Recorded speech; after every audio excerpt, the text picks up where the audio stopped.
告诉我哪怕一个理由，为什么我要在这个愚蠢的时代浪费我99年积攒的智慧去教你们那些平庸的社交礼仪？我不会的。我今年99岁了，这个年纪，大多数人已经躺在病床上等待上帝的召唤，而我还在伯克希尔哈撒韦的年会上像个不知疲倦的老头子一样唠叨。人们总想知道我长寿和富有的秘诀，他们期待听到某种神奇的股票代码，期待我告诉他们下一支可口可乐在哪里，或者某种能让你活到100岁的复杂养生食谱。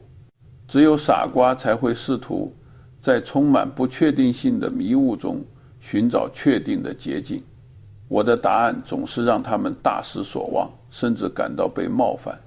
因为我的秘诀非常简单，简单到大多数人都不屑一顾，甚至觉得这根本算不上秘诀。我的一生都在专注于做一件事，避免愚蠢。听起来很可笑，是吗？你们想要变聪明，想要变得像沃伦·巴菲特一样富有，想要变得人见人爱，但反过来想，总是反过来想。如果你想过上悲惨的生活，那就去追求那些并不属于你的虚荣，去和那些消耗你、欺骗你、固步自封的人混在一起吧。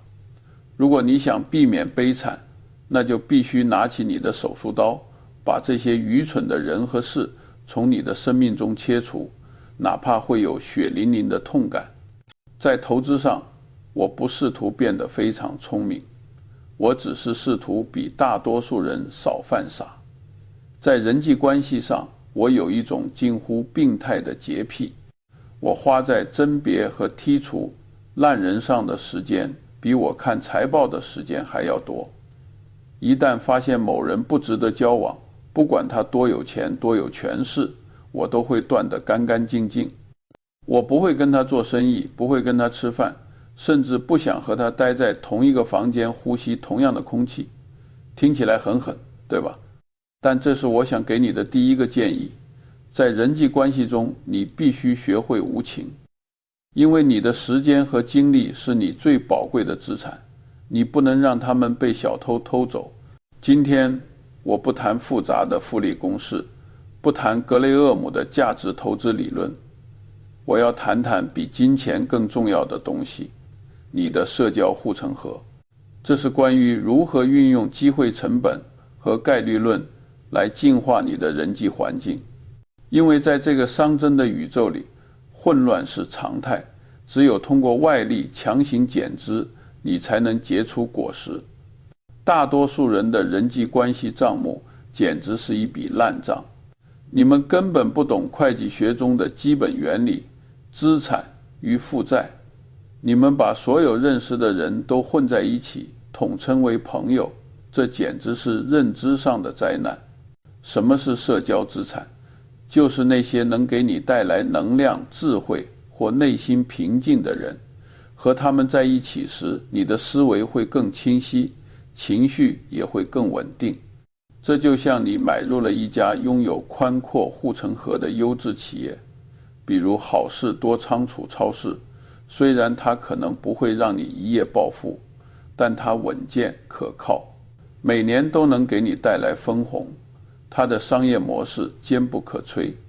这些朋友就是你人生资产负债表上的所有者权益，他们让你的生活变得更丰富。什么是社交负债？就是那些消耗你，让你怀疑自己，或者把你拖入泥潭的人。和他们在一起时，你会感到疲惫、焦虑或愤怒。这就像你借了高利贷去赌博，利滚利，最后让你破产。最愚蠢的事情莫过于你背负着巨大的社交债务，却还在担心断绝关系会显得自己不合群。这里有一个残酷的数学概念，叫做机会成本。这是经济学中最基础也是最被忽视的概念。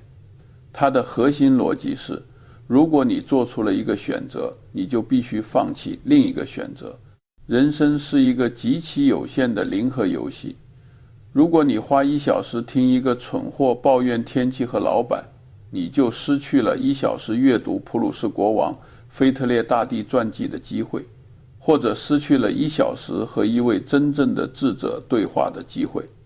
那1小时永远消失了。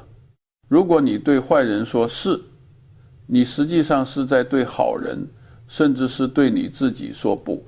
哪怕你拥有爱因斯坦的智商，如果你在这个充满了社会认同倾向的世界里随波逐流，你最终也会变成一只驴鼠，跟着大部队跳下悬崖。心理学上的社会认同倾向告诉我们，模仿是人类的动物本能，是写在基因里的程序。猴子模仿猴子，人模仿人。如果你周围有5个整天做白日梦的傻瓜，根据平均法则，你注定会成为第6个。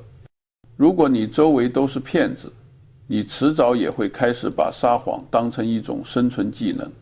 这不仅是心理学，这是物理学中的共振原理。当你的频率和他们同步时，你的毁灭就已经注定了。这种影响很微妙，就像温水煮青蛙，你甚至察觉不到。当你意识到的时候，你已经被同化了，你的大脑已经被植入了他们的思维病毒。所以从小我给自己定了个铁规矩，如果我不尊重某个人，绝不会跟他合作，也不会跟他做朋友。这不仅是道德上的洁身自好，更是一种生存策略。想在人生这场马拉松里赢得胜利，你得净化自己的环境，就像修剪果树一样，毫不留情地砍掉那些既不结果还抢养分的枝条。只有这样，有限的养分才能输送给那些真正甜美的果实。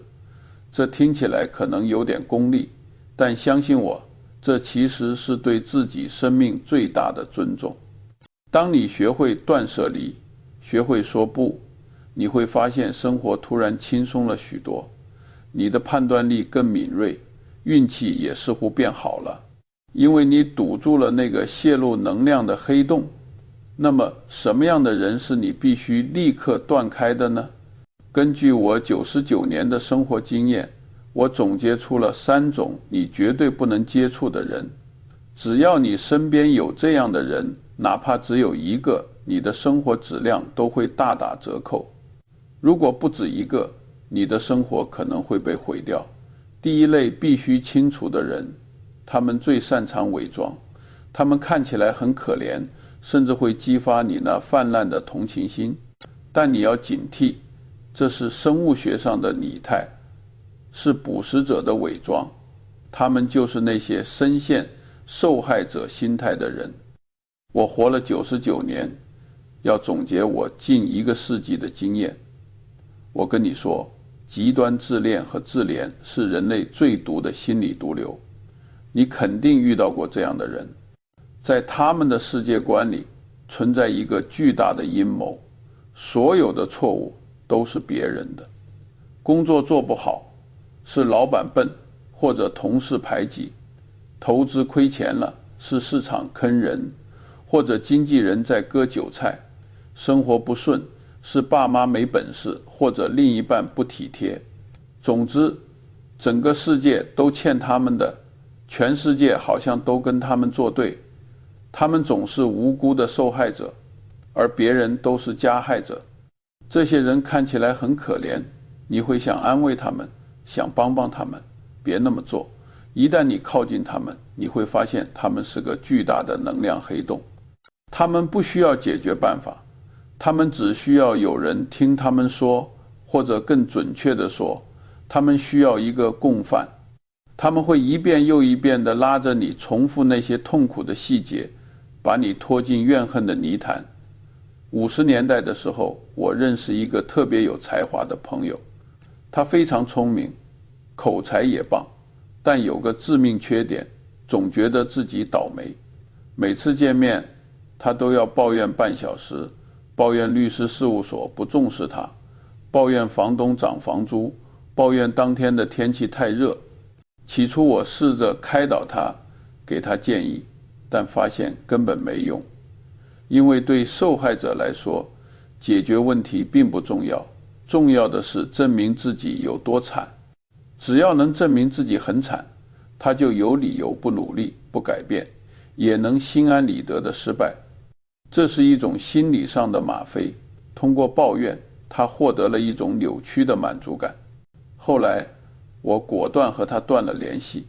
几十年过去了，我看到身边那些起点比他还低、天赋比他还差的人，却凭着乐观和坚持走了过来。我们都过着富足的生活，但他直到70多岁还在抱怨，他的一生都浪费在无休止的抱怨中。这就是为什么我说自怜是毒药，它不仅让你现在的处境更糟，更可怕的是，它还封锁了你所有的未来可能性。当你把自己看作受害者时，你就主动把生活的控制权交了出去，你变成了一片随风飘荡的叶子，风往哪儿吹，你就飘到哪儿。一个不能掌控自己生活的人，注定难有出路。在我的心理学误判清单里，匮乏感和被剥夺超级反应倾向是相邻的。这两种倾向结合起来，会让人变得极度多疑和恶毒。如果你身边有这样的人，即使是亲戚或者多年的朋友，你也必须马上在心里划清界限，不用当面羞辱他，只要在心里把他拉进黑名单，尽量减少见面的次数就行。如果我在走路时踩到了一坨狗屎，我不会趴下来研究它为什么臭，我也不会试图把狗屎变成玫瑰，我会擦干净鞋底，然后绕道而行。我这辈子碰到过无数困难。1953年，那会我30出头的时候还离过婚，1分钱都没有，我还得一个人养孩子。后来我大儿子泰迪得了白血病，我眼睁睁看着他在医院的床上慢慢离开，支付着巨额的医疗费，可我什么也做不了。那时候我在帕萨迪纳的大街上走着，哭得很伤心。我有理由可怜自己吗？有理由抱怨上帝的不公平吗？当然有，但我没有。我知道自怜救不了我儿子，也付不了我的账单。我擦干眼泪，告诉自己不管情况多糟，都得接受现实，然后继续前进。这种反受害者的硬汉精神，就是我能扭转局面，活到99岁的原因。所以请记住我的建议，别为自己可怜，也别容忍那些整天自怨自艾的人。这是保护你能量场的第一道防线，把它们清除后，你的世界会安静一半。清理了废物之后，我们要面对真正的危险分子。第二类人是我最警惕，也是商业世界中最盛产的有道德缺陷的聪明人。这种人比第一种更危险，因为第一种人就是那些爱抱怨的人，你很容易看出他们的不靠谱。但这种人往往非常有魅力，头脑灵活，口才很好，受过良好教育，甚至在某些领域像天才一样出色。你会情不自禁地被他们吸引，觉得这个人真聪明，如果能和他一起干，一定能赚大钱。要是你这么想，那离灾难不远了。我活了99年，见过无数天赋异禀的家伙，他们的结局无一例外都是毁灭。毁灭的时候，还会把所有信任他们的人一起拖下深渊。我用人有个原则，如果我在一个人身上看到特别出色的才华，但如果发现一点道德缺陷，我立刻就放弃他。我宁愿要一个平庸但品格高尚的人，也不愿要一个有才华但品德低劣的人。为什么？因为才华是发动机，道德是方向盘。发动机越强劲，如果方向盘歪了，车开得越快，撞得越惨，受伤的人也越多。90年代，华尔街就充斥着这样聪明的人，他们设计复杂的金融衍生品，把垃圾包装成黄金卖给客户。他们利用公司规则的漏洞捞了大笔奖金。看起来像是赢家，但这种赢是建立在透支信任的基础上的。我曾经认识一个很能干的基金经理，他帮客户赚了不少钱，但他有个习惯，喜欢篡改报销单据，从公司那里捞点小便宜。有人跟我说，查理，他每年给公司赚几千万，亏点小钱也无所谓，水太清没鱼嘛。我说过不行。如果一个人在几十块的打车费上都敢撒谎，交易几亿的时候肯定也会骗人。这不仅是道德问题，更是概率问题，是性格的分型几何。一个人的品性是一致的，你不能指望他在小事上是骗子，大事上却突然变成圣人。如果你的合作伙伴为了利益骗了供应商，然后还回来炫耀自己多聪明，给公司省了很多钱，别觉得了不起，请立刻感到害怕。因为如果你不制止，下次他还会骗你。在商界，信任是最高效的杠杆。我跟沃伦·巴菲特做生意，常常只需一个电话，甚至直接签合同，因为我们知道对方绝不会背后捅刀。这帮我们省了无数法律费、调查费和谈判时间。但跟那些道德有问题的聪明人合作，你得花所有时间防着他。你得找律师把每条条款都细看清楚，你得盯着他的账目。这种内耗会拖累你一辈子，而且聪明人的坏心眼往往藏得特别深，他们擅长用复杂的逻辑来给自己的贪婪找借口。他们会跟你说大家都这么干，这是行业里的潜规则。他们会用华丽的辞藻和花言巧语来掩盖肮脏的交易。如果你不够坚定，很容易被他们洗脑，变成他们的帮凶。对于这样的人，我的原则是零容忍，别试图去改变他们。聪明人的傲气让他们很难接受道德上的改造，别想着利用他们。你以为能掌控他们的才华，其实不过是自寻死路。当你发现你的朋友或合伙人为了利益表现出不诚实、不可信或者不择手段的迹象时，不管他多厉害，不管他能带来多少资源，请立刻按下停止键，远离他们，就像远离有毒的放射性物质一样，别心软。在这个世界上，人才虽然稀缺，但坏品行带来的风险远远抵消不了才华。你应该找的是既聪明又正直的人，虽然这样的人少，但只要找到一个，胜过100个有毒的天才。摆脱这样的人后，你的事业可能会稍微慢一点，但你的根基会稳得多，晚上也能安心睡觉。接下来我们要面对第3类人，这些人可能既不抱怨也不坏，但他们有一个特点，如果不和他们保持距离，你会不知不觉变得愚笨和平庸。我肯定会切断和第3类人的关系，也建议你像躲瘟疫一样躲避他们。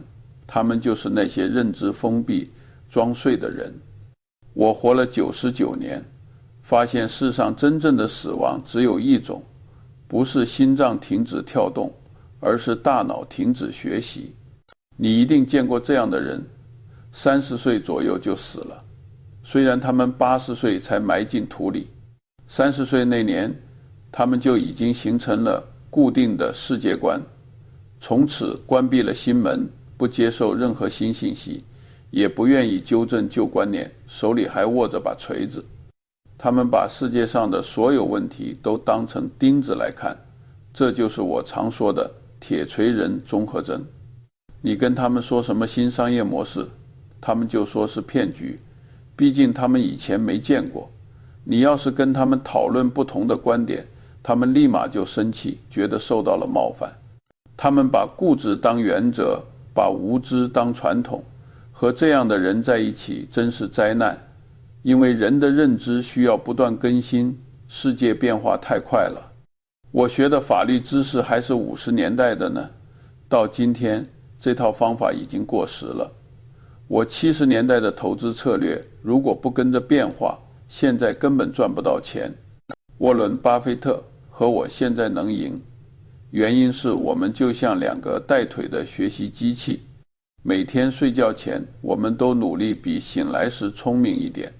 如果发现昨天的想法错了，我们反而很开心，因为这意味着我们今天进步了。但对于那些思维封闭的人来说，最讨厌的就是承认错误。为了维护他们那可怜的自尊心，他们会歪曲事实，攻击真相，甚至编造谎言来自欺欺人。我常说这就是心理否认。如果你周围全是这样的人，你就会掉进回音室，大家互相重复陈旧的观点，加强彼此的错误偏见。你会以为世界就跟你看到的一样，直到现实狠狠地给你一巴掌。我曾有个老朋友非常固执，那是在90年代当互联网刚出现的时候，我建议他去了解一下。他嘲笑说那只是小孩子玩的玩具，是昙花一现。尽管互联网改变了世界和商业，他还是拒绝使用电子邮件，也不通过网络获取信息。他坚持自己的老旧经营理念，结果他的生意年年萎缩，最后破产了。更糟的是，因为他的孤立，他变得越来越孤僻，他变得越来越愤世嫉俗，觉得这个时代抛弃了他，社会变坏了。但我知道，实际上是他自己放弃了这个时代。对这样的人，我的策略是不争辩，远离他们，永远别试图叫醒装睡的人。如果你用理性说服他，他会用情绪反击。你想给他展示一个新世界，他却以为你想害他。这种交流太费劲，而且没什么用。更危险的是，愚蠢是会传染的。如果你长时间和一个认知封闭的人相处，为了维持关系的和谐，你会不自觉地顺着他，慢慢降低自己的认知标准。这就是心理学上的锚定效应。时间久了，你的大脑会生锈，视野会变狭窄，失去对新事物的好奇心，也丧失了自我进化的能力。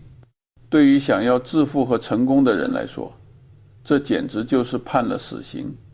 所以，请好好审视一下你的社交圈里有没有这样的人。每次你有新点子，他总是第一个泼冷水。真有这样的人吗？过去10年里，他说的话、做的事，甚至抱怨的内容都没变过。真有这样的人吗？一旦你指出他的错误，他就火冒三丈。如果有的话，还是安静地离开他吧。你需要的朋友是那些能挑战你的人，读过你没读过的书，思想开明，愿意接受变化的人。和这样的人在一起，你不仅仅是被动接受，你会被迫一起成长。被迫成长的压力是你生命中最宝贵的燃料。现在你已经把那些爱抱怨、不道德、认知封闭的人从生活中剔除了，你的通讯录可能缩减了1半以上，聚餐次数也可能减少了90%。你可能会感觉有点孤单，但正因为如此，我想恭喜你，因为你终于拥有了打造顶级社交圈最重要的条件。你拔掉了杂草，现在土壤终于干净了，可以种下玫瑰了。很多人问我，查理，你是怎么认识沃伦、巴菲特、比尔、盖茨这些顶尖人物的？你有什么特别的社交技巧吗？我的回答总是让他们失望。我没有什么特别的社交技巧，我只是遵循最古老、最简单的原则。想要得到好东西，先得配得上它。听起来像废话，但这是宇宙中最根本的法则。如果你想和诚实、聪明、慷慨的人做朋友，首先你得自己诚实、聪明、慷慨。优秀的人嗅觉特别灵敏，能从很远的地方就闻出同类，这叫同质相吸。如果你整天负能量满满，只会吸引一群同样倒霉的人。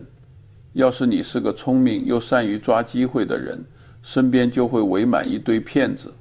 所以我说，想清理你的人际圈，第一步其实是先整理好自己。当你把自己修整得干干净净，开始专注提升品格和能力，真正优秀的人自然会靠近你。很多人都说我和沃伦·巴菲特的友谊是个奇迹，我们合作了半个多世纪，从来没吵过架。我们的关系之所以这么牢固，不是因为签了什么严苛的合同，而是因为我们建立了无缝的信任网络。这是我最喜欢的理念。在无缝信任体系里，你不用怀疑，也不用防备。你知道，如果是他自己的钱，他会像对待你的一样认真对待。你知道吗？只要他答应了你，不管天塌下来，他都会做到。这种信任能把所有交易成本降到0。你能想象这有多高效吗？别人得花3个月谈判，其几十页合同才能完成，我们只需打个5分钟电话就搞定了。别人得花一半精力玩办公室政治，互相拆台，我们把所有精力都用在怎么把事情做好上。这就是伯克希尔哈撒韦总部只有几个人，但可以管理数千亿美元资产的原因。因为我们只跟信得过的人合作，所以对你新的社交圈，我的建议是要极其精简，极其挑剔。你不需要100个普通朋友，你只需要3到5个最好的朋友。这3、5个人必须由你严格筛选，他们必须乐观。当你跌倒时，会拉你一把，而不是在一旁叹气。他们必须正直。当你面临道德诱惑时，他们会拦着你，而不是鼓励你。他们必须思想开明。你犯错时，他们会直言不讳地批评你，而不是假装没看见。这样的人很难找，特别难，可能得花10年才能遇到一个，可即使只遇到一个，也值得你用一辈子去珍惜。你应该像投资好股票一样，投入到这种关系里，花时间，付出真心。当他们需要你的时候，毫不犹豫地站出来。别追求什么所谓的人脉广泛，在鸡尾酒会上交换名片的那些人，在聊天软件群里互相点个赞的那些人，那不叫人脉，那不过是你通讯录里的杂音。真正的人脉是当你一无所有时，依然有人愿意陪你坐下来喝杯咖啡。当你建立起这样简单却高质量的社交圈，你会发现生活有了护城河。无论外面的世界多么混乱，无论你遇到多大的风暴，只要你回到这个小圈子里，就能找到安全感，找到智慧，还有重新开始的力量。这就是高质量关系的复利效应。随着时间的推移，它会变得越来越有价值，直到变得无价。现在你已经完成了清理，也知道怎么重建。最后，我想跟你说，当你拥有了这一切，清晰的头脑、正直以及几个真朋友，你的晚年会是什么样子？那是我经历过的最美好的状态。当你真的听我的话，清理掉那些爱抱怨、不道德的人，只跟几个值得信赖的人来往，你会发现一个惊人的事实，你会感到孤独。你的手机整天都不会响，周末也不再被无聊的派对填满。你甚至会发现，有时候你想找个人聊聊，却找不到合适的人。很多人害怕这种孤独，他们以为孤独是失败的象征，是不合群的表现。但我告诉你，这种孤独是你人生的一枚勋章，它是你必须付出的代价，也是你必须拥有的自由。在这个喧嚣的世界里，只有平庸的人才需要互相依附，寻找虚假的安全感。聪明人习惯独自行走，这种孤独不是孤独，而是一种更高级的自由。因为你不再被那些杂乱无章的事情消耗，你有大量时间属于自己。你可以利用这段时间阅读，我这辈子手里总是拿着一本书，只要手里有书，我就不觉得这世界有什么难熬的。在书中，我可以和已故的伟人对话，和本杰明·富兰克林交流，和亚当·斯密辩论。这些死去的朋友往往比活着的邻居更能教给你智慧。你可以利用这段时间思考，深入探讨事业的本质和生命的意义。大多数人一辈子都没停下来思考过，哪怕5分钟，他们只是像无头苍蝇一样乱撞。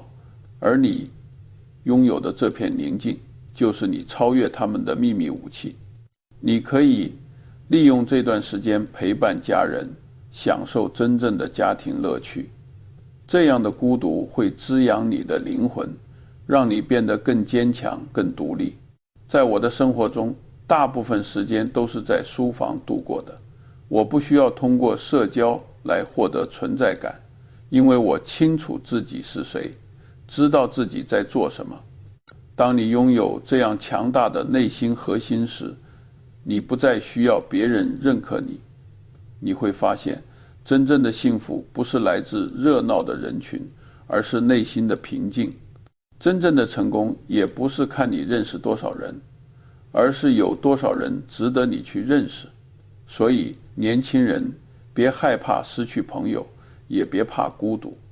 拿起你的手术刀，勇敢割舍那些有毒的关系。即使只剩你一个人，也比和一群坏人在一起慢慢腐烂强好多了。当你整理好自己的生活，会发现你腾出来的空间会被智慧、财富和真挚的友谊填满。你的生活会变得干净、高效，充满正能量。在这个体系里，每一段关系都是资产，每一次交流都很宝贵，每天都是迈向更好自己的一个步伐。这就是我想留给你的最后一点智慧。无论你现在多年轻、多有钱，请记住，你的生活质量才是最重要的。关键是你能不能对那些不对的人说不。保护好你的精力，也保护好你的人品，珍惜你的时间，让复利帮你实现剩下的目标。这是一个99岁老人给你的建议，他听起来可能很刺耳，甚至有点不近人情，但良药苦口。希望我的经验能帮你少走几十年的弯路。从今天起，做一个关系清爽的人，然后享受你干净、自由且富足的生活。现在关掉这个视频，去审视你的通讯录吧。做个聪明人，别做个傻瓜。